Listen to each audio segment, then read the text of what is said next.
ფრაქციებიდან შემოვიდა მოთხოვნა, რომ საქართველოს საპარლამენტო დელეგაცია ევროსაბჭოს საპარლამენტო ასამბლეაში მოგეხსენებათ ქართულ ოცნებას და ხალხის ძალას აქვს იქ განსაზღვრული კვოტები და თავისი კვოტების შესაბამისად შემდეგი დელეგაციის შემდეგი წევრები ქალბატონი თეა წულუკიანი, ბატონი გივი მიქანაძე, ქალბატონი მარიამ ლაშხი, ეს სამივე ფრაქცია ქართული ოცნებიდან და ქალბატონი ეკა სეფაშვილი საპარლამენტო პოლიტიკური ჯგუფი ხალხის ძალიდან და ასევე სათადარიგო შემადგენლობიდან ბატონი ლევან მაჭავარიანი, ბატონი რატი იონათამიშვილი და ბატონი ზვია ჩალამბერიძე, ესენიც ყველანი არიან ფრაქცია ქართული ოცნების წევრები, ისინი გამოწვეული არიან დელეგაციის შემადგენლობიდან. თუმცა დელეგაცია არ უგდება, დელეგაცია რჩება.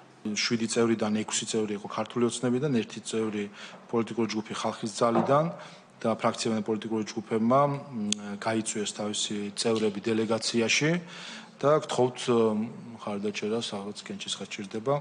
გმადლობთ და მეც მიმართავ ამის შემდეგ უკვე საპარლამენტო ასამბლეის პრეზიდენტს, რომ საქართველოს პარლამენტის დელეგაციაში წევრები არ არიან. ჩვენ ველით, რომ ევროპის საბჭოს საპარლამენტო ასამბლეა დაუბრუნდება თავის პირვანდელ ღირებულებებს, რომელიც დემოკრატიის და სუვერენიტეტის პატივისცემაზე არის დამყარებული.